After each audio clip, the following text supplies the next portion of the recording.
Okay. So this will become important in the next couple of slides, but remember, over 3 to 6 months, untrained people may be able to increase their strength 50, 70, 100%. Okay. If you can lift 100 pounds and you've never done stuff before, you may in 3 to 6 months be able to lift 200 pounds. Okay. It can go up a lot, primarily driven by I can make better use of the muscle that I have. You can also get those bigger muscles. As we're going to see in the next few slides, when we get hypertrophy, most of you, okay, most of you are going to be lucky if you get 15% of an increase in muscle size. Okay? Maybe 15 to 20% is generally the average on our ability over 3 to 6 months to increase in muscle size. Okay? That's with perfect nutrition. That's with supposedly whatever we think of as the perfect kind of workout way of doing things. Okay. So way more increase in strength than increase in size. So when we make muscles bigger, okay, they get bigger by each individual muscle fiber that you have hypertrophy or getting a little bit bigger. Okay. You are born with every muscle fiber in your body that you're ever going to have. Okay? You're never going to be able to increase the number of fibers. So there is a school of thought, or there was a school of thought in people, that if Casey wants to make her muscles bigger, she does a bunch of curls, okay? Her bicep gets bigger, and it gets bigger by, she had 100 muscle fibers in her bicep, now she has 120. Okay, it gets bigger by adding fibers. Okay? That is not how we think it works in humans. There's a little bit of evidence that this happens in animals, and it requires some very special conditions. So what we think happens is Casey has 100 muscle fibers. She works out and does great things. She eats a lot of beef or chicken or fish or something, or plant-based protein. And those individual fibers all get bigger. So it's the same number of fibers, but each one is going to increase its diameter. Okay? And so that is how we think, to the best that we can test in a human, we think hypertrophy happens. Okay? Yes? Do we know any reasons why we would be able to increase the number of muscle fibers in animals and not us, or like certain animals? So it seems to be somewhat dependent upon the loading regime that we use. And so to the best that I am aware, and I am by no means an absolute expert in this, it seems that one of the things that we do in poor animals, okay? Anybody ever done research on animals, or ever been to a lab over in biology and you've seen them, they do like, and we do a lot of basic science stuff on rats and mice, and then as it moves up, you guys may have noticed, or you may not, like we've given the COVID vaccine and tested drugs and things on like rhesus monkeys. We kind of move up the chain as it gets closer to us. But a lot of basic stuff is in like rats and mice. It's okay. What they do with these poor rats and mice is it's hard to get them to exercise in the way that we want them to, right? Could you think you guys could train your dog to lift weights if you have a dog? I mean, maybe, right? It's even more difficult to train like a rat or a mouse. So what they do is they put them to sleep and they come in, and in your instance, right, they're quadrupedal animals, so they do a lot of stuff with their plantar flexors. Well, they come in and they cut. So imagine I'm going to come in, I'm going to cut, right, the muscles. I'm going to take your gastroc, your medial gastroc, and your lateral gastroc, and I'm going to cut them. And all you're going to be able to do plantar flexion now is just use your soles. So you can imagine when that happens, then there is this sort of astronomically larger amount of weight that has to be borne on the soles. Other things that they do is they will go in and they'll cut them, and then they'll stretch out the muscle as well. They'll kind of cut it and then reattach it at this sort of super increased length. And these mechanisms, or these kind of models of compensatory hypertrophy, this increase in activity, seems to overload and stimulate them to a greater extent than what we normally see in people by simply lifting weights in that way. And so you can take an animal, they're all genetically identical, you can cut the muscle out, right at the start, count how many fibers there are, then you take some, you have them, you cut their gastroc, then you come back and look at their soleus, you can count how many fibers, maybe they have a few more. It's easy in an animal. I can't cut your bicep out, Kate. Count your muscle fibers, put it back in, reattach it, have you work out, cut it out again, count all of the fibers one more time, and then reattach it in that way. So part of the thing is that we seem to be limited by that we can't take muscles out and count them in people. But when we do biopsies and things, it doesn't seem like there is a dramatic shift. Whereas in the animals, part of it maybe that you get a few more, we just can't really capture it. But it's also the, you know, the way that we lift weights and do things is we can only increase the sort of the stress on an individual fiber a little bit and for a short period of time. Whereas in these animal models, like they're walking around all day doing these things, and so there may be a little bit of a difference in all of that. Okay, and so in that way, maybe the better way to phrase it is maybe we could do it. It's just the normal way that we go about doing things does not lead to that in humans. Make sense? Yeah. Okay. Perfect. Well, I can't do animal research. Okay. In my very first PhD program in immunology, we did stuff in some animal stuff, and I could never like go in and like actually kill the mouse. We had to do things. I had to make one of the other students do it, and then we would pull the tissue out and do things with the tissue. It's not my favorite thing, but this is what we think is happening. Okay. Now, this, okay, these are people. This is an actual person. This is their quadricep. This is an MRI of their quadricep. This is their right leg. We're looking up, right? Their leg is out like this. You're going to be impressed that I got my leg up that high, like looking up through their feet. This was a guy that had a spinal cord injury. He'd had a spinal cord injury for about 8 years. Here was when he started, so you will note, okay, he's got a lot of subcutaneous fat. We're kind of marbling in the middle, which would be a nice piece of prime rib, but not great for an actual human thigh. Here, okay. We had this person 2 days a week sit on the end of their bed, put ankle weights on. We slapped electrodes on their thigh, gave it an electrical stimulator. We would call them on the phone and say, okay, you're sitting there. Crank the stimulation up until it makes your leg go out like this. Now crank it down and it would go back down. 4 sets, 10 contractions with each leg, okay, for 3 months and then 6 months. And as they got where they could do all 4, we put another 2-pound weight, have them put another 2-pound weight in an ankle weight. Notice how much bigger the muscles got. That's about 100% increase in muscle size in these people, okay? This guy hadn't contracted his muscles in 10 years. The image on the right, this 100% increase, that leg is still smaller than an average sort of weight matched adult male, okay? So there are instances where we can see this massive increase in muscle size, but it's likely due to this huge atrophy from disuse. A regular person, okay, is going to go from about here to here with your 3 months or your 6 months of training. Here to here is about an additional 20%. So this guy got a huge increase, right, from here to here, and then a little bit bigger from there. You can look, I mean, it is a little bit bigger from there. This is what a normal person normally can get by doing things, okay? But it doesn't take a huge amount. So when we look, okay, what we know is it takes about 6 to 8 weeks for us to see an increase in this, okay? The reason that it takes this long is that to increase muscle size, you have to have this chronically elevated protein synthesis process going on. You guys talk about protein synthesis in like intro to bio or whatever it is, right? Transcription, translation, ribosomes, amino acids. Yes, no, maybe, some sorts of nods of heads. You guys, okay.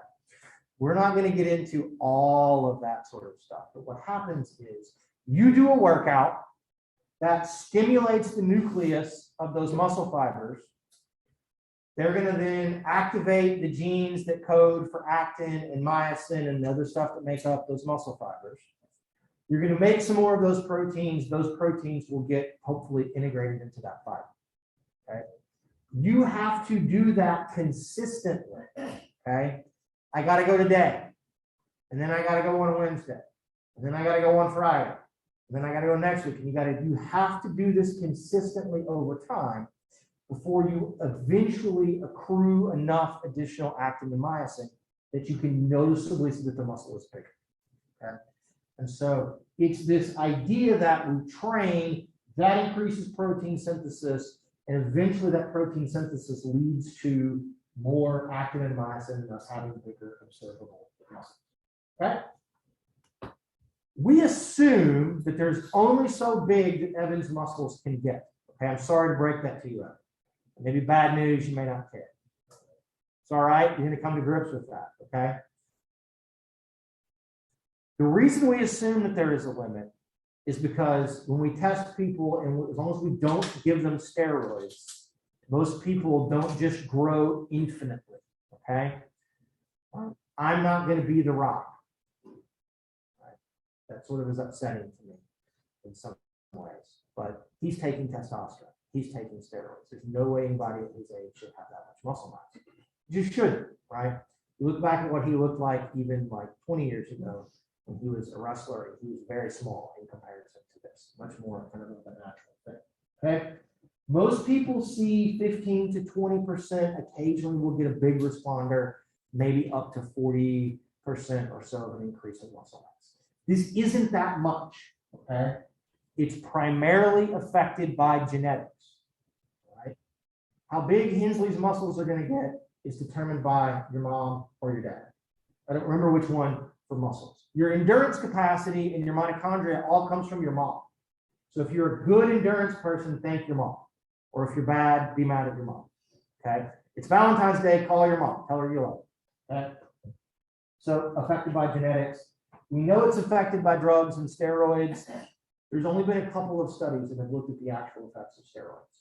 It is considered unethical for me to give you guys steroids and then do an actual randomized controlled trial on you. In the couple of papers where they have done it that are somewhat old, I give you steroids, so I give you testosterone, let's just say.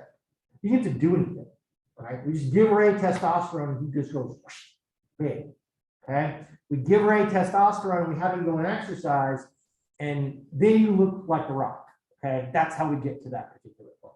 Sit on your couch, eat Cheetos or whatever it is that you like to eat, take steroids, get big. Work out, and you're just going to get giant. That's the way this goes. The rest of us doing it naturally are just trying to kill it, right? Not going to get that big. Men, women, all of y'all are going to get about the same 15 to 20% increase, okay? If we take a 150-pound person with 15% body fat, and we increase every muscle in their body, every one of them, 15%, they gain 8 pounds, okay? 8 pounds. None of you are going to train in a way to make every muscle in your body get a little bit bigger in that way. So when people say, oh, I did this or I did that and I put on 30 pounds and it was all muscle, no, it's not all muscle. Okay, you can gain that much more weight, but some of it's maybe fat, some of it may be water. It's a lot of things that go into that. So I say all of this to say, ladies, you're not going to get that big of muscles. Guys, you're not going to get that big of muscles. But the resistance training is really good. Having more muscle is really beneficial for us. Having more strength is unbelievably beneficial from a health outcome. We'll talk about that a little bit later. Okay? Questions about that? Okay? Tell your friends. Right, we're about a month out of spring break. It's too late, right? It's too late. Their muscles aren't getting bigger between now and spring break unless they've already been doing stuff for a while. Okay, they're better off to not lift weights. Well, let me rephrase that. Lift the weights. That's good, right?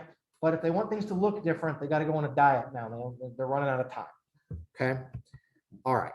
So. Other things that people wonder about that we see with our contractile protein adaptation. Weirdly, when you do resistance training, you turn your type 2X fibers into type 2A. Okay? Makes no sense to me. None. It slows down how quickly they can contract by a little bit.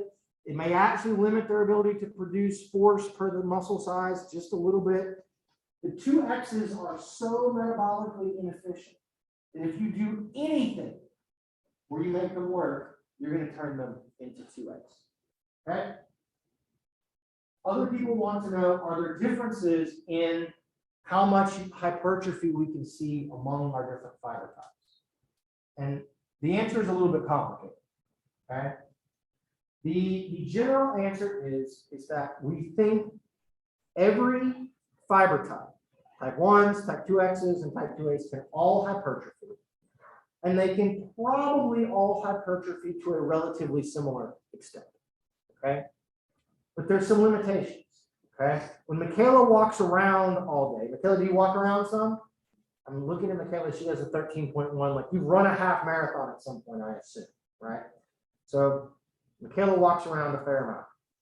By walking around, she's using a lot of her type 1 fibers in her legs to walk. Okay. If she then does squats or calf raises or works those same muscles with resistance training, by bearing your body weight, right? If you hadn't walked around, you're going to make those fibers that you use to walk around are going to get a little bit bigger because you're using them all the time. So what happens is we take Michaela, we have her do some squats, and we look and we're like, oh, her type 1 fibers didn't percentage-wise increase as much as her type 2s. That may be because she's very active and her 1s have already gotten kind of to the place that they, as big as they can get. Okay? So if you take people that are super sedentary, right, on the front end, then they all kind of increase in size to a similar extent. You take active people, it looks like their 2s are getting a little bit bigger than their 1s. That's probably because it's only the fibers that you don't use very often, other ones that are. Okay. There's a little bit of nuance. There are some myths, right? And part of it is just driven by the way that people look. If we assume that people that are cross-country runners have a lot of type 1 fibers, you don't see a lot of cross-country runners that look like The Rock, do you? You don't think of them as being these great, big, kind of bulky, muscular people. Part of that is not because of their fiber type, it's because they just run so much that it's hard for them to gain a lot of muscle mass. And they may also have sort of self-selected themselves into this activity where being small and having this fiber type is going to be in some ways advantageous. Okay. All right, the last little piece here is also a thing that people oftentimes ask me about. So I want to talk about this and explain to you what it is and then tell you that in the grand scheme, it probably doesn't matter very much. We'll do this. Amanda, have you ever lifted weights, Amanda? Yeah. Okay. Do you remember what your muscles felt like and looked like right when you got done? No? When was the last time you did resistance training? A while. Okay. Is there anybody that did resistance training this morning? Anybody do it this morning? Anybody do it yesterday? Okay. Kate, Kyle, Evan, Geraldine, Hensley, you guys did. Okay. Right when you got done, what did your muscles look and feel like in comparison to what they looked and felt like when you started? I had a pump. I had a pump. Okay. What is a pump? What do you mean by that? It's just like get more blood flowing through your muscles so they look bigger. They look bigger, right? We could have Jeff stop and give us, I don't know, how many push-ups can you do, Jeff? Could you do 100? Like one time? Yeah. Probably not. Okay. I can't either. We could suddenly be like, Jeff, drop and give us as many as you can.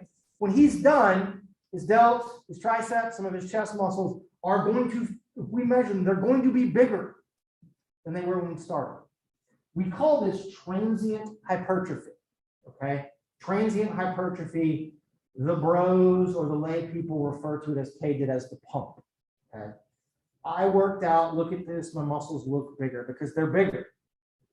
They're not bigger because you magically added actin and myosin during that hour that you were lifting weights. Okay. Kate, have you lost your pump? Is it gone now?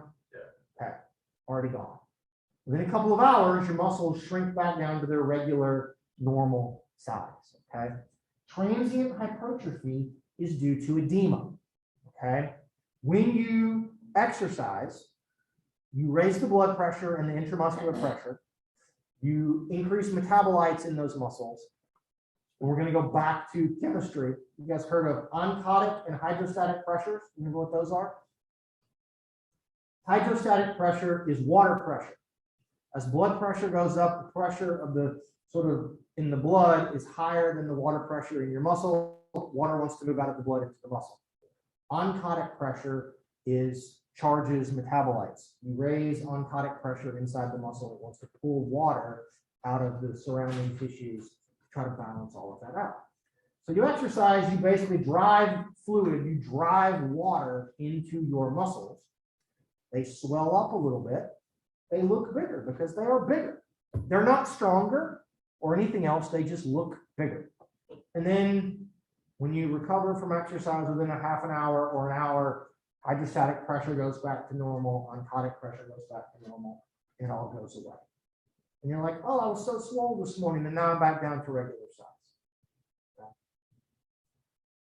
This crazy idea, I'm sorry guys, I'm going to pick on you, that I think we have the greatest money-making scheme in the world. We're going to go to Logie's, okay? We're going to put on some chains a set of dumbbells in the men's bathroom, okay? And you can pay, and you can use the dumbbells, and you can get a pump real quick, right? So when you're wearing your medium shirt, now you're going to look a little bigger in that way, and you can go back out and do whatever it was that you were doing after all of that. We're going to acutely change your muscular appearance, right? I feel like that we might be able to make a little bit of cash doing all of this. But that's what this transient hypertrophy is, okay? So when you experience this, there's no real evidence that what your transient hypertrophy has any effect on whether your exercise was good or effective or is going to lead to hypertrophy or is going to lead to strength or anything else. In some ways, you get a better transient hypertrophy if you do lower force, high repetition stuff that is actually metabolically more costly. You get transient hypertrophy after running, after biking, all of the same kind of things, okay? But you may get some and then want to, pose in front of the mirror or something a little bit. And if that makes you feel better,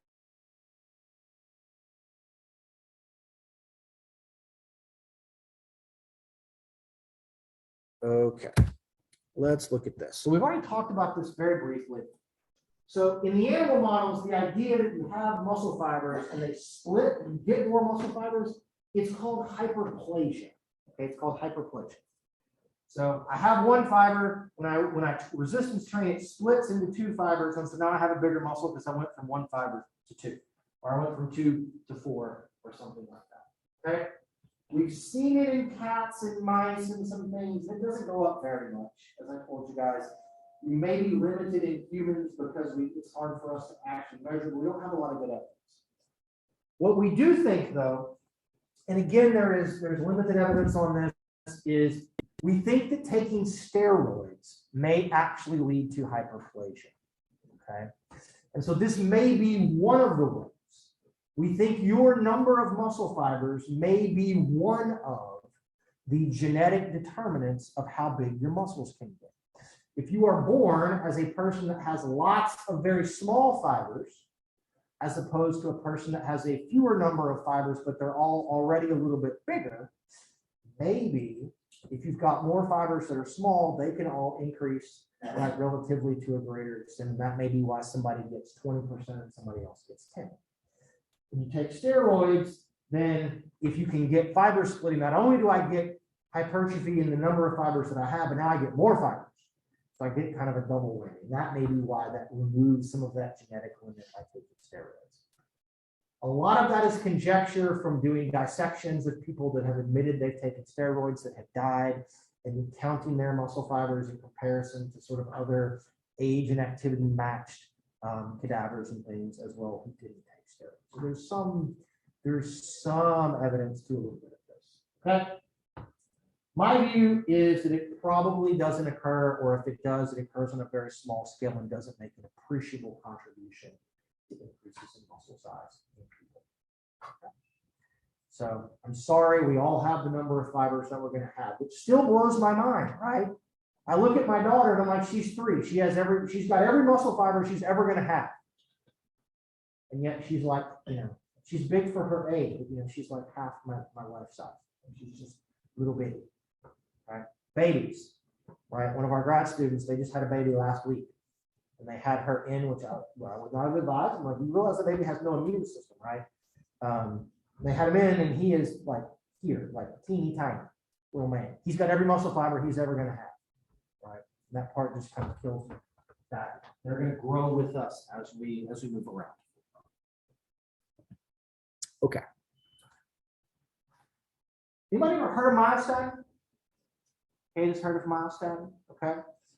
Anybody? We're in Oklahoma. Anybody have family or anything that are beef, that raise cattle or anything like that? No slaves? No.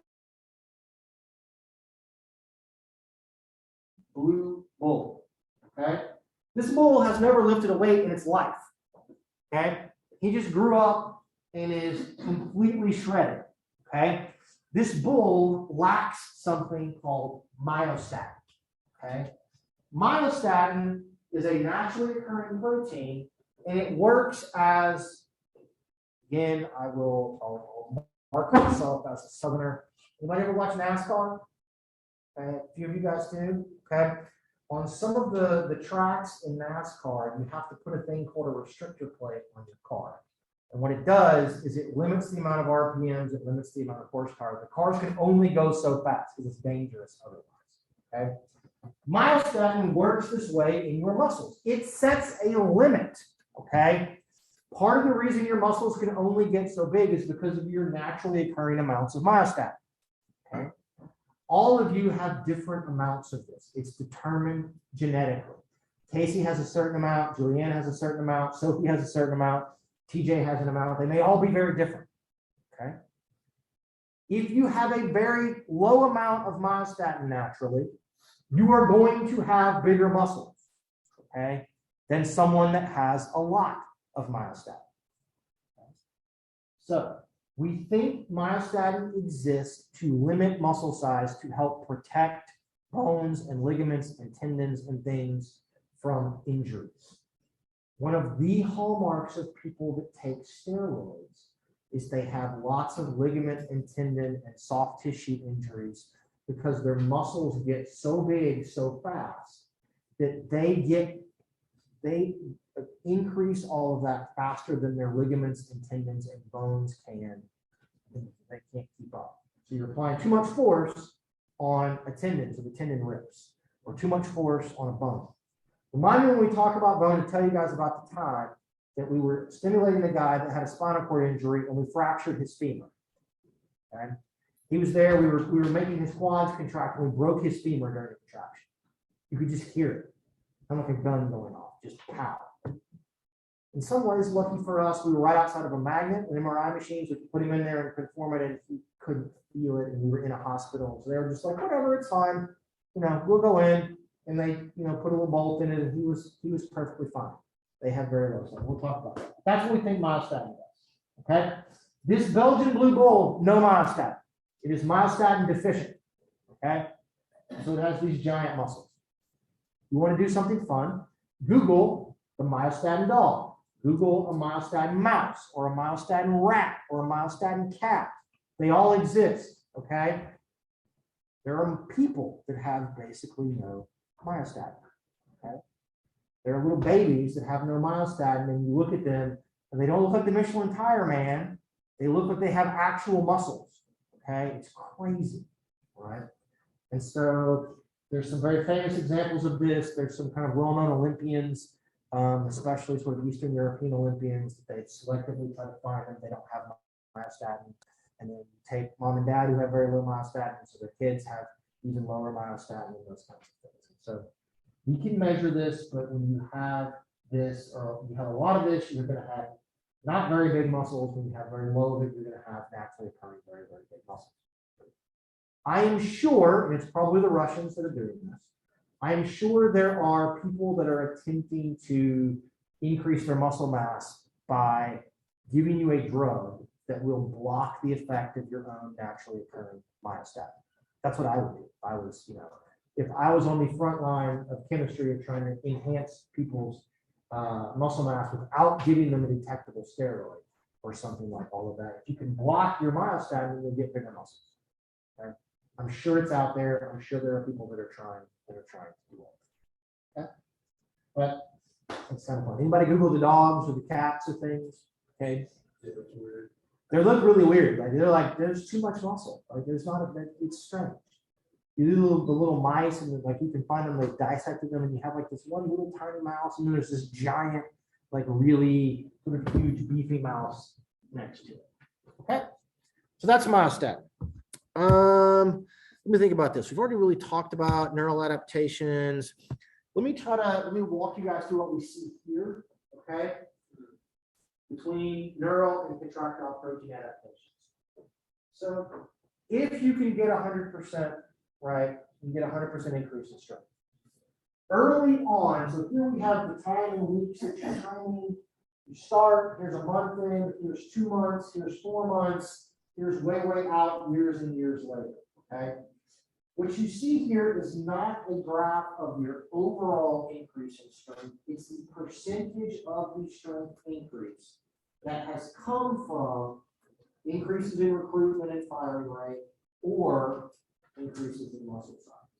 So in the first month or so, the vast majority of it is from increases in recruitment and firing rate, these neural factors. At some point, by about 8 weeks, we've gotten a little bit of an increase in size. That's contributing.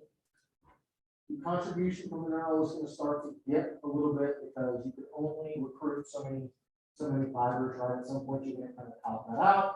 And it begins to sort of cross over. And we think in very advanced lifters that it flips around again. That many of you, if you've been lifting for a very long time, you've reached your genetic potential for muscle size. You can only have muscles that are so big, right?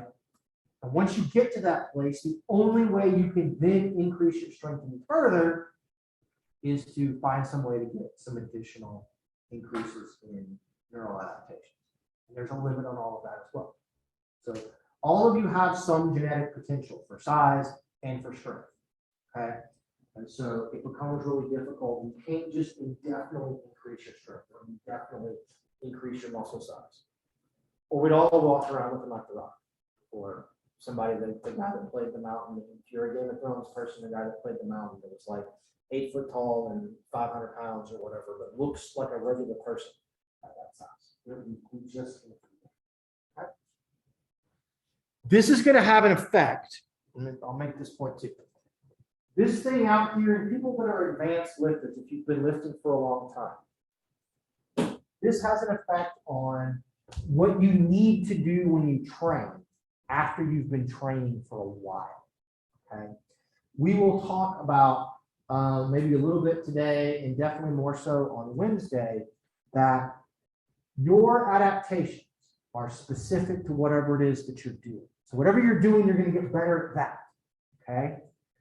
Well, if I've been doing squats for forever, I may be as good at doing a squat as I can be. So I need to get a little more neural adaptation. So I don't need to squat. I need to work on a small accessory muscle, a stabilizer muscle, a postural muscle, a synergist muscle, or something that's going to help me contribute that last little bit. That may be the only way that I can get a further increase in strength. Okay. People find that very frustrating. You've been lifting for a long time, and it's hard to get a lot more kind of increases in strength after certain places. Okay, we talked about this. Let's do bones here really quickly at the end, okay? Y'all talk in anatomy or in physiology about a thing called Wolff's Law at all? Wolff's Law? No? Okay. So Wolff's Law tells us that essentially when you stress a tissue, that tissue will that it will try to grow or increase in a manner that is kind of directly related to that stress. And so when you make muscles bigger, when you make muscles stronger, okay, when they contract,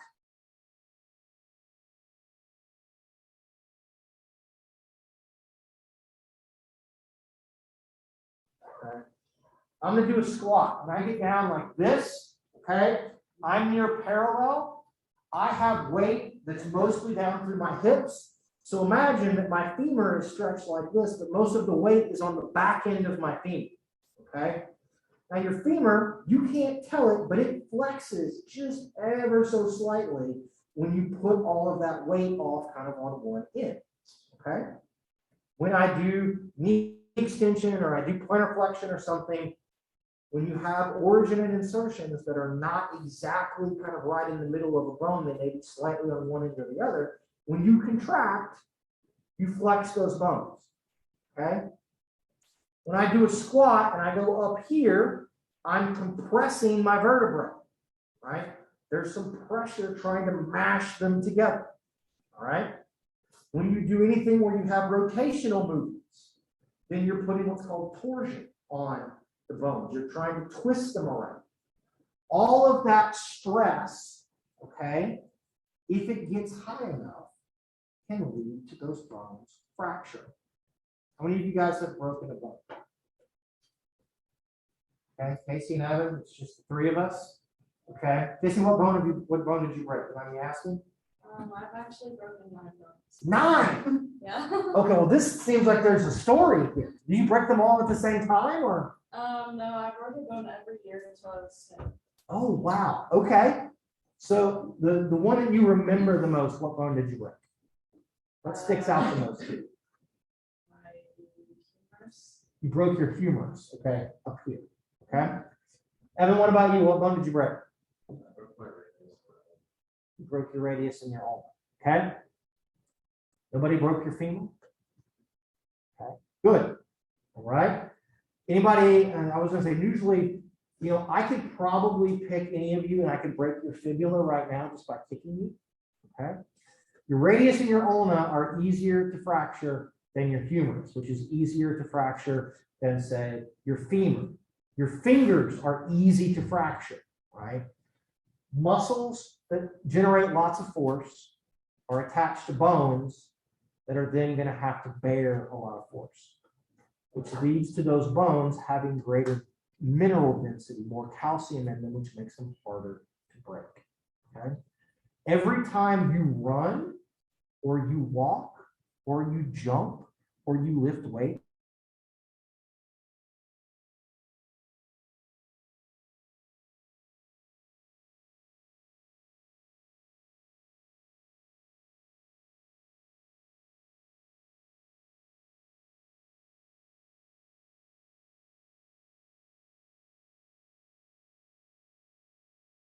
clasps eat the bone away to get the calcium out. You stress a bone with exercise, the blasts predominate, and you lay down and you put more calcium. Okay, we'll talk about a condition that is prevalent in women after menopause called osteoporosis, where you're going to essentially eat your bones away to try to get calcium out of them. Okay? So that's what's going to happen. This is what happens with bones. The problem with bones is they increase their mineral density much slower than muscles increase in size and strength.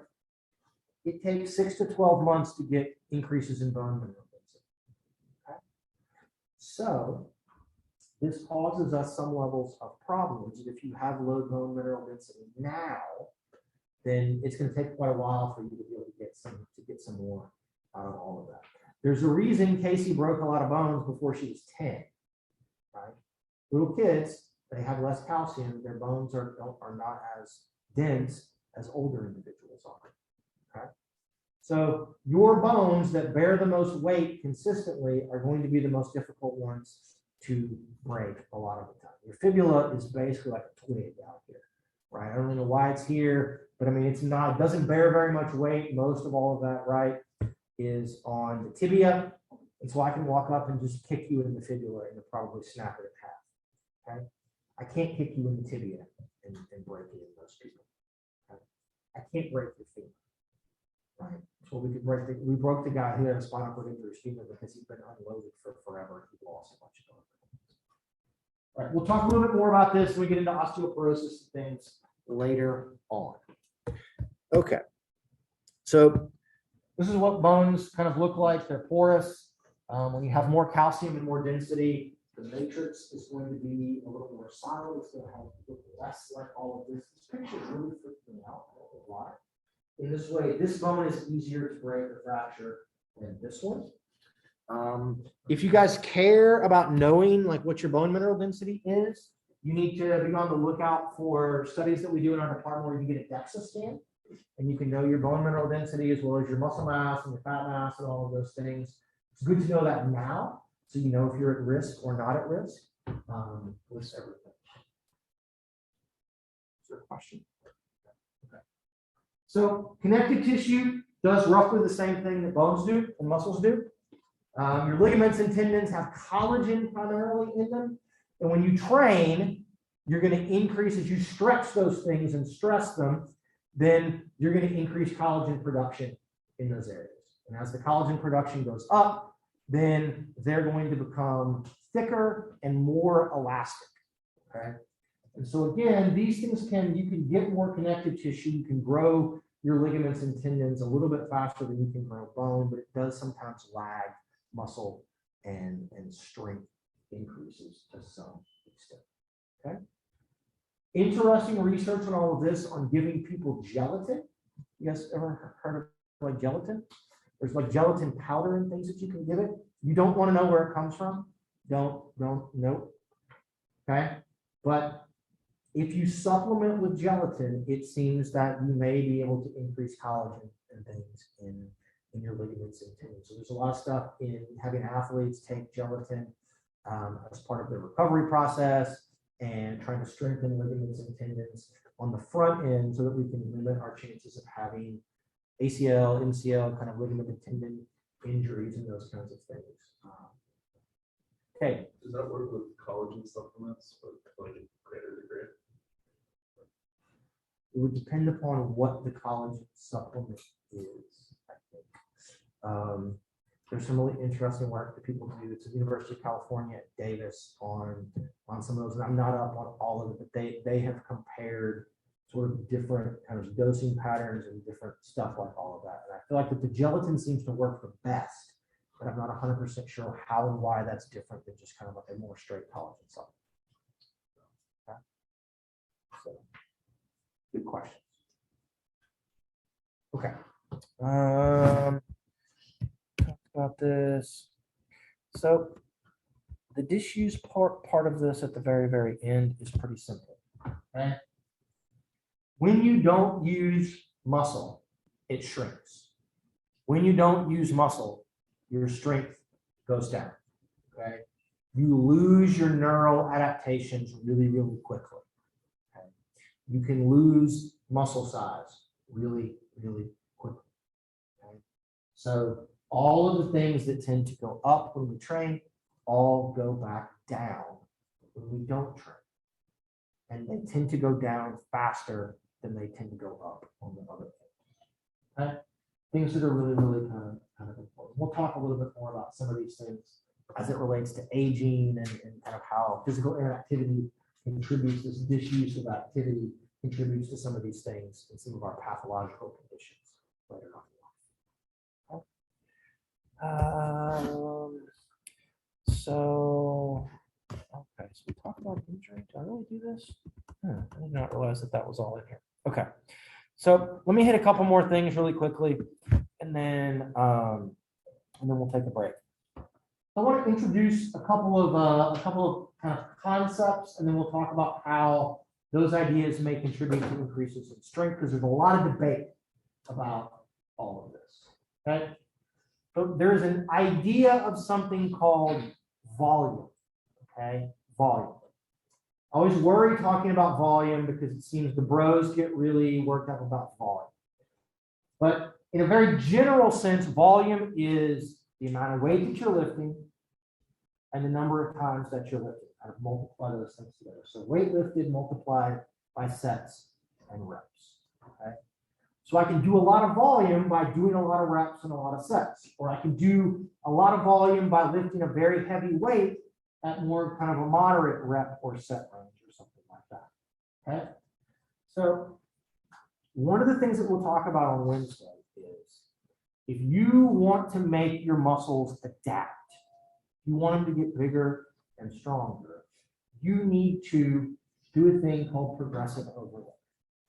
Overload means whatever you're used to doing, do more of it, okay?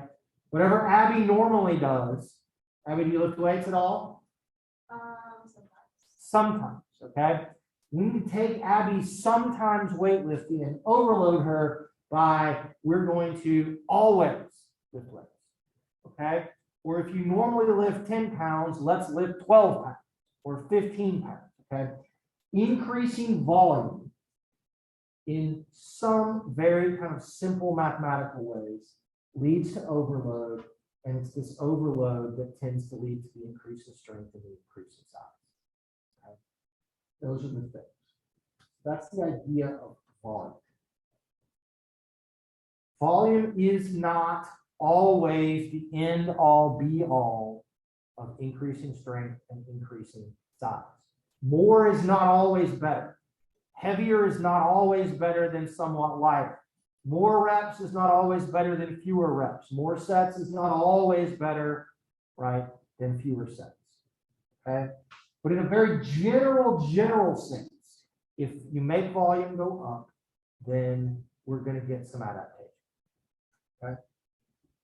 There is some evidence, right, looking at, well, what if I do one set, okay? Amanda does one set of squats, Kylie does 3 sets of squats.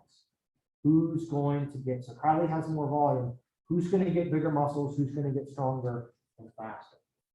There's lots of evidence that for about a month or so, doing one set, okay, of 10 repetitions, gets us relatively equal increases in strength to doing 2 or 3 or 4 sets of 10 repetitions. After about a month, then the one set becomes less effective. But there is some evidence in people, if you don't normally do much, doing one set is enough to drive some adaptations, okay? So at least initially, volume is not as important as it is kind of later on, okay? Now we get into this thing that I put this on here, okay? And I hate this way of looking at things. I hate it. I don't like to talk about it, but I feel like that we need to. There is anybody had personal training class? Nobody? Jeff, you guys did? Y'all used the NSCA personal training book? Do you remember? You don't think so? Okay. So this is good. Y'all may have gotten exposed to some of this. There is a school of thought among some people that the number of reps, the number of sets, and the amount of weight that you use when you're doing all of this plays a role. That there's a certain way that you train if you want to get stronger, and there's a certain way that you train if you want to get bigger muscles, and there's a certain way you train if you want those muscles to be able to have somewhat better endurance. Right? And the traditional way of doing this is that if I want to train to get stronger, I lift a very heavy weight, right, for a very few number of repetitions, and I wait a long time in between those. If I want to train to make my muscles bigger, I need to do a more moderate amount of weight for kind of a moderate number of reps, like 6 to 12, and I shorten the rest periods between sets. And there's a little bit of evidence that maybe this maximizes growth hormone increase. One study found that. This entire paradigm has, in a lot of instances, shifted in the last, I think, like 5 years. Okay? If you train for size, you're going to get stronger. If you do moderate reps, moderate weight, you're going to get stronger, you're going to get bigger muscles. If you train for strength, you're going to get stronger, and you're probably also going to get bigger muscles.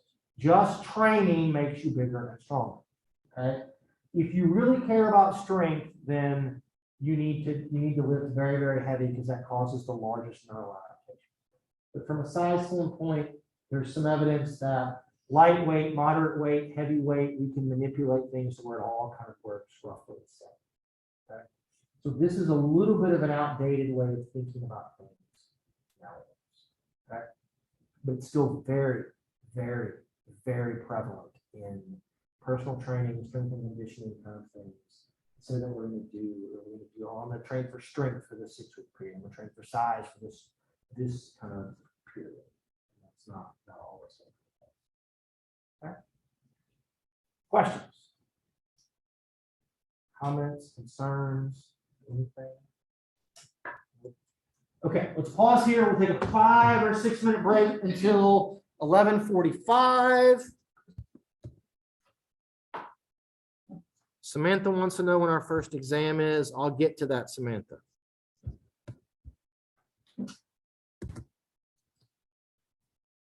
We're going to finish talking about things that may or may not play a role in changes in muscle size and those kinds of things, with a discussion of another thing that happens typically when we resistance train. Okay, so show of hands. Okay, how many of you have ever been sore at some point in your life? Okay, everybody. Okay, this is a fairly ubiquitous phenomenon. Okay, so the reason that you guys have been sore, think about the last time you were sore, think about the last thing that you did before all of that. Okay, soreness is a symptom of something.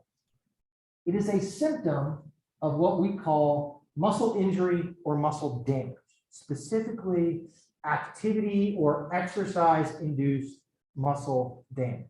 Okay, I could also give you muscle damage. I could have TJ come down here and I could hit him in the leg with a bat or something, and I could cause crush injury in that way. Muscle injury and muscle damage, okay, the thing that happens that then leads to the soreness is there has been a structural change. There has been structural damage to the actin and myosin and the sarcomere structure inside your muscle, okay, that decreases its function. Okay? And by decreasing its function, that's going to fall into, there's going to be several things that are going to contribute to function. Okay? Go. And that's going to be typically a decrease in strength. Okay? If you are actively sore, there's a reasonable chance that that muscle is not as strong as it was the day before or a couple of days before. There's this soreness or pain or increase in pain sensitivity that tends to accompany it. You very often have swelling or edema in those muscles, okay? And then there's a decrease in range of motion. So you can't move that muscle or associated muscle and joint through the same range of motion. So function goes down because you're not as strong and you can't go through the same range of motion. So this can have profound impacts on walking, running, biking, right? Kind of normal things that we're going to do. The reason you have swelling and the reason that you have soreness is due to inflammation. Okay? You damage or injure a muscle and it evokes an immune response. That immune response leads to swelling. It leads to the infiltration of white blood cells, macrophages, neutrophils, eosinophils. They release these immune system hormones, in essence, called cytokines. And that leads to, it draws fluid in, it draws blood flow in, and it makes that muscle feel more painful or tender or something like that. Okay? The reason that we need to care about all of this is injury and damage may be important for getting people to adhere to exercise. People don't like to feel sore. Some people will say, okay? There is a little bit of evidence that maybe having a little bit of this is better for making your muscles bigger. We don't know for sure, but there's a little bit of evidence that maybe it does. And then there are populations of people that will get sore more easily than others. Generally, you guys are going to fall into the realm of the people that it's most difficult to make sore, the most difficult to injure your muscles. People that are sedentary, people that are older, people that have don't do a lot of activity, that don't lift weights, are more susceptible. These are the people that can benefit the most from increasing physical activity. But if they immediately increase and then they get really sore, they lose a bunch of strength, they have a lot of swelling, they have a lot of decreased range of motion, then they may just think, I don't want to do this anymore. This sucks, right? I don't want to do this. Okay? I don't want to do this. We've got to try to keep all of these things in mind, okay? Do I have any CrossFitters? Anybody? No CrossFitters? Okay. Anybody remember the first time that you ever really did heavy resistance training? Maybe it was in junior high or high school, or maybe it was this week. Anybody? Anybody want to share like how you felt?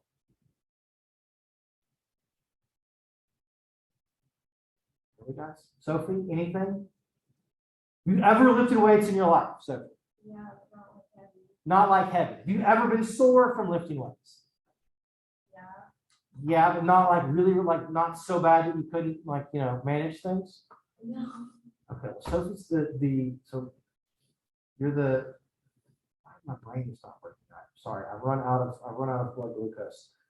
You're the exception, maybe, I would say, in the midst of this. Kate, have you ever been really, really sore? Yeah. Okay. Like so sore you couldn't walk or that it hurt? Yes. Yes. Okay. What did you do to make that happen? Lots and lots of squats. Lots and lots and lots of squats. Okay. Anybody have Dr. Campbell in class right now? Y'all have class today or tomorrow? Tomorrow. Do this for me tomorrow in class. Ask Dr. Campbell, okay, what we felt like. There was a day that we did a stupid thing that he came up with a few years ago where we did a ladder of, it was like 25 squats, 50 squats, 75 squats, 100 squats, and then back down again. The same thing with push-ups, the same thing with burpees, okay? Just with our body weight. It was fucking terrible. Ask him if he remembers, because like he would post it on his office door, and then we talked about how bad we felt, so we couldn't do it. But okay, most of the time when people get really sore, they've done a lot of heavy, kind of novel exercise. We'll talk about why that is in just a minute. Okay, so how do you get injured? How do you get damaged? Normally, this happens when you do an exercise that involves an unaccustomed movement, okay? Or a movement to which you are accustomed, but which you have to move way more weight than what you're used to. And that movement needs to have an eccentric or a heavy eccentric component. So when you do squats, when Kate was doing all of her squats, okay, and I was doing all of my squats with Dr. Campbell because we're dumb. When you do a squat, okay, the eccentric part of the squat is this. It's the down part of the squat. All right? Heavy weight, more weight than you're used to doing on that down portion. Eccentric contraction, right? Think about it with your bicep. The muscle is lengthening. Lots of weight on there. You're lengthening the muscle out, and it's going to pull some sarcomeres apart. Okay? Think of your muscle like a rubber band. It will stretch some, but when you stretch it too far or you hang too much weight on there for that rubber band, it will eventually pop. That's why eccentric actions, okay, they can generate more force out of less muscle. So it's the eccentric part that makes you sore. If you're used to doing things, you can do concentric contractions all day. You're never going to be sore. Doesn't matter how heavy they are. Okay? The big thing is going to be this change in recruitment and these kind of patterns, and we're going to have more force over a smaller area. That's why you get this sort of damage and tearing. So things like squats, things like bench press, things like doing curls and that's where we tend to get a lot of this. You also get a lot of muscle injury. Michaela, I'm gonna ask you a question again. Since anybody other than Michaela run a half marathon or a marathon before? Sophie has, and they're like, what do y'all do? Right? What are we doing? You're always like, no, I don't really lift weights. I only do this. Okay. Sophie, you ran half marathon, what? Which one? Whole fucking thing. Okay. Good for you guys. Were you guys sore afterward? Where did you run the half in the marathon? Where was it? Tulsa. Okay. Georgia.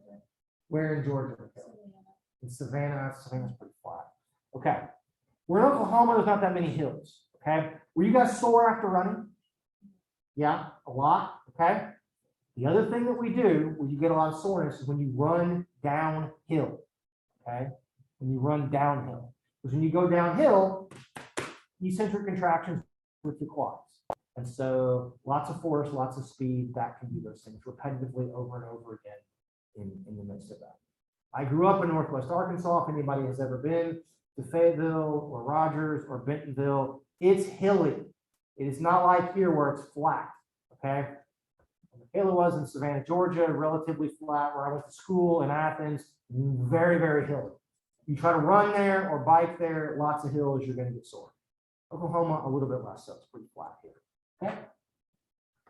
These are electron micrographs of individual sarcomeres. okay, in a myofibril and what they look like when we get muscle damage or when we get muscle injury. The one on the left is called a focal disruption. You can see that there's basically like 2 sarcomeres that have just exploded. They're gone, okay? They're gone. Most of you guys have a few sarcomeres that look like this in every muscle in your body. They're not too bad. If we look close enough, we can find a few. The one on the right was after people did, this is from a quad. This is after we had people do this, where we put a lot of weight on and we lower it down. This is, this is called Z-disc streaming, basically, where we've taken all of these nice kind of tightly lined up sarcomeres and we've just sort of smudged all of them out. We've disrupted their structure all over the place, okay? The reason your force goes down after damage is because all of those sarcomeres can't generate force. So now you have less actin and myosin. Okay? All of that evokes a fairly significant immune response. These are slides from genetically identical mice that my master's thesis advisor did as part of his doctoral dissertation, which was published in 1985. On the left, this is a control muscle. This is basically the gastroc muscle of a mouse. Okay. The kind of lighter pink stuff, those are individual fibers. The darker things that you see are going to be nuclei and satellite cells. He then had them do downhill running on a little downhill treadmill. You know how you make a mouse run on a treadmill? You put basically like a cattle prod on the back end of the treadmill. So if he doesn't want to run, he gets shot, and then they run. I know we're all surprised, right? Some of the mice don't really care, and they just like stop, and then like they don't mind getting shocked that much. So they're just like, screw you guys, I'm not doing it in that way. Again, more reasons why I don't do animal research. But they did downhill running, they caused muscle damage.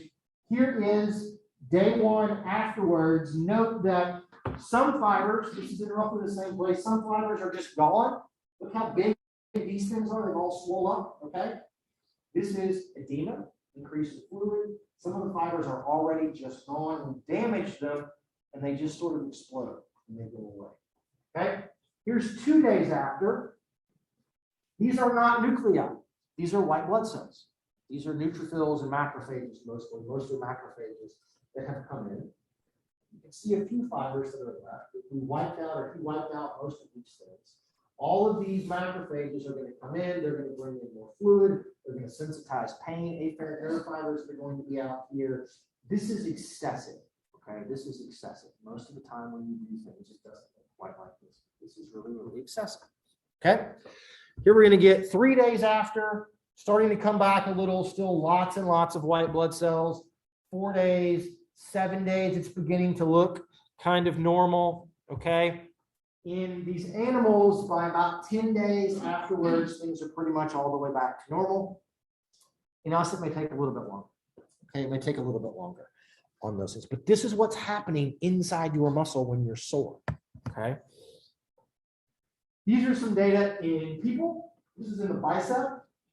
This is how sore you are from basically not sore to worst you can imagine would be a 10.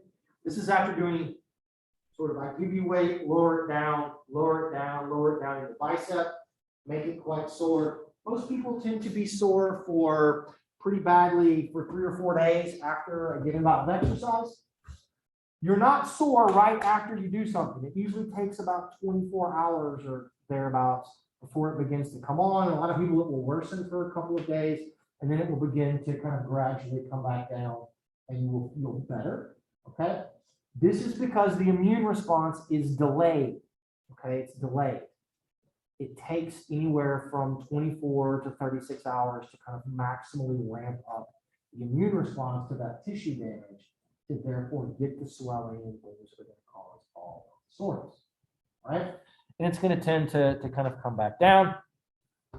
These are the same people. You can see this is their strength in kilograms in their bicep. And strength goes down immediately and then gradually it's going to come back up. These people were 10 days out and they still weren't back. We did some stuff with this as part of my doctoral dissertation. We had people that had strength that was decreased for 6 weeks afterwards. 6 weeks. I don't know if I have the MRI images of what our legs look like in the midst of all of this, but like laying in bed, if you put the sheet on me, it hurt. Okay, we really jacked ourselves up in the midst of doing some of these things. But strength can be down for a while, so this is an important thing. Okay, people that have ever had ICD cases have had some kind of an injury, or you're going to have to compete in a competition at some point, and you've been doing your resistance training and stuff, and you need to do that to keep some adaptations going, but then you're going to be sore. It's more difficult to go and play a basketball game or a football game, or to go run or whatever it is, and you've got less force, and you've got pain and stuff from soreness in the midst of all of this. So it's kind of, there's this push and pull of kind of how we try to get around that. Okay, Casey. I have a friend that isn't the brightest, and she says that like when you work out a muscle and it gets sore, that you should work out that muscle even more when it's sore, because it, like, I don't know if she thinks it brings better results, or like Okay. knocking it while it's down. Okay. How does that make you feel? Well, I'm not gonna make any sort of intelligence judgments on your friends, Casey. Please note that, okay? So we need to call this friend and get them on FaceTime right now, and we can have a chat. I would say that that's probably not an accurate way of doing things. When you are sore, and so I think it was Megan that asked, people are always very curious. I'm sore, how do I feel better, right? Because I don't want to do things. It's hard for me to go and do this because I'm sore, but I need to go and walk or run or play an intramural basketball game or whatever. I can remember that somewhere around, and this is going to seem silly to most of you guys, I'm sure, but that when we were piloting stuff for one of my studies, looking at some of these things, we had to play an intramural softball championship game like the day after, and I could barely like walk and run. And I was very concerned about what I was going to do to be able to go and do these things. It's hard to make soreness go away. I can do things like move, stretch, go work out again, get a massage, put ice or heat or something on, and you will feel less sore for a half an hour or an hour or something. But then you stop all of that and you go sit back down again, and you're still just as sore, because all of that has not made this go away, right? You can't make this go away in some ways as much as we think, okay? Now, there is a little bit of evidence that compression and kind of moving and things does clear stuff through lymph a little bit faster, and that may enhance things a little bit. But basically, the idea behind all of this is that ice is dumb, and ice doesn't actually limit this. In some ways, if you try to use ice to blunt the inflammation, it may make it worse on the back end. There's animal data, not a lot of data in humans, that if you look at force recovery, if you take animals and you give them ibuprofen or some kind of anti-inflammatory drug, or you put them in like an ice bath or something, that the slope of this line, they get better a little bit faster for the first couple of weeks. But if we come out here to like a month, when these people have recovered all the way, the people that got the ice or the ibuprofen have not gotten all the way back to their original strength yet. So there's some thought originally was the immune system overshoots, and we need to blunt some of this to help you recover faster, because it will make you feel better. Like if you need to go do something today and you're sore, and I give you a giant dose of Advil, you may feel better for a little while. But that may limit your ability. You can go play today, but it may limit your ability to recover longer term. So, and there's no evidence that the ice really does anything in the midst of all of this. So I can make you feel less sore and be in less pain acutely, but it doesn't make the soreness really go away any faster over time. So there's really not much that we can do. And your muscles are already weaker. So now you can't go work out as hard. You can't overload as much. So maybe we're doing kind of bad things. My thoughts. Right? Okay. So I've heard that like twice a year or so, you're supposed to take a 2-week break from really like lifting weights. Especially with your power lift or something. Okay. That is. What's the point? I mean, taking a break is good. Rest is good. The point is kind of like that graph that you showed, how it you would fully recover, I guess. So as a person that's like not a power lifter, are power lifters chronically sore all the time? Yeah. Okay. Then maybe you would want to do that kind of like before a competition or kind of in the lead up to some of those things. Recovery is really, really important. Like getting some of this stuff. What we actually think is going on is that most of you, if you work out regularly, you're always at about 95% of your potential, right? You always have a little bit of muscle damage, even if you're just barely sore or something, right? And we could do a whole class just on all of this kind of stuff. You're always kind of at that 95% standpoint, and you damage yourself like 3%, and then it comes back. And so there's some things kind of that are going on. But maybe that rest period will let you do all of that. People work out sometimes too much from a performance standpoint. We always think that more is better. That's not always the case. So I don't know. I would need to kind of look at what people are doing, what they're claiming is going to happen because of all of that, to be able to make a little bit more informed idea on, is 2 weeks enough? Is it too much? Is it actually doing what they think it's going to do, or whatnot? Okay. Do we need muscle damage and soreness to get hypertrophy? The short answer is no. Okay, the short answer is no. Some of you may yourself adhere to this. Some of you may have had a friend or a coach or a father or whatever it might be. I'm not projecting at all here. The idea of no pain, no gain. If I'm not sore afterwards, I didn't work out strenuously enough, right? There's not good scientific evidence to support that. We can do lots of exercise and resistance training regimes where you don't get sore and you still get hypertrophy. Okay.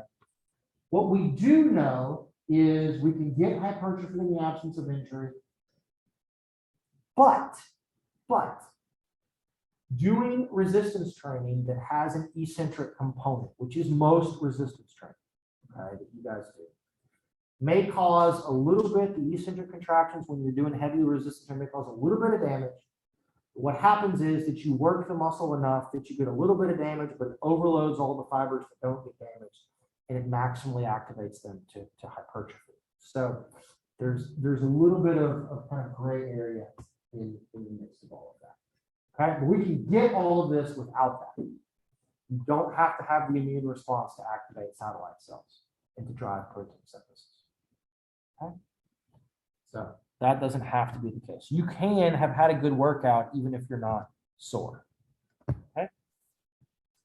So how do we keep you from getting injured or damaged muscles? Well, one, don't do eccentric exercise, which is nearly impossible. Don't walk, don't run, just ride a bike. Cycling is mostly constant. It's not eccentric. Don't walk, don't run. You got to go work out with a partner every time. You push the bench press up today, and then the partner takes it and they lower it down for you, and then you push it back up again. Okay? Pretty much not a thing that most people can do. Stretching, practically no evidence that stretching, and we talked about this yet, stretching doesn't do anything. It just makes you more flexible. Doesn't prevent injury. Doesn't keep you from getting sore. If you stretch after a workout, it's not going to stop you from getting sore. It's too late. You've already damaged your muscles. Damage is done. Okay? If you are sore, doing some stretching will make you feel better for a little while. Start off with light weights, progress to heavier weights.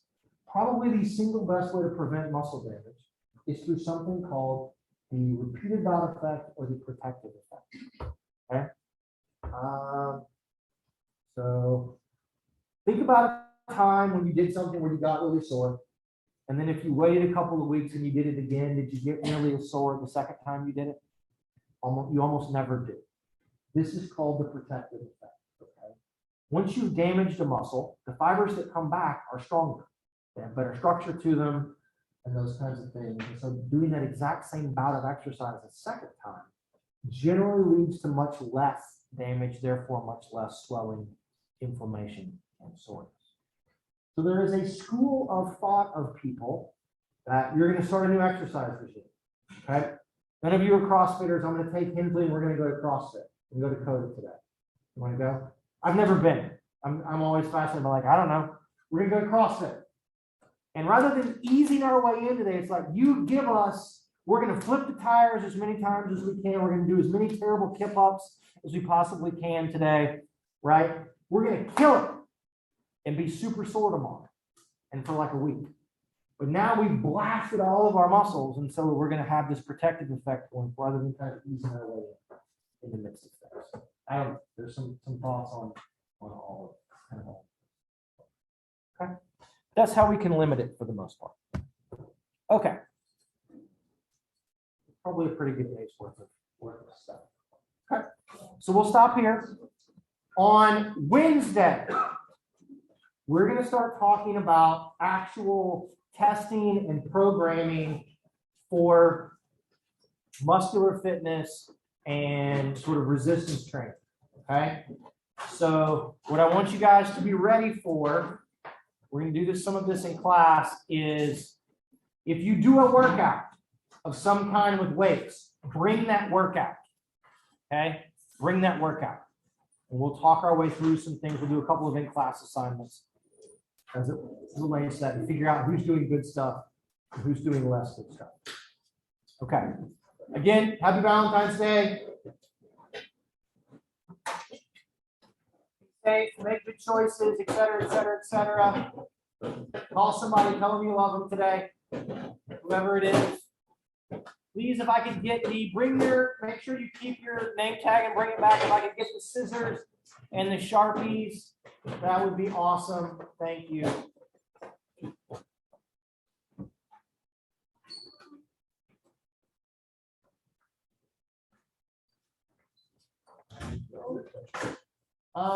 There may be a trash can way back there. I'm not sure.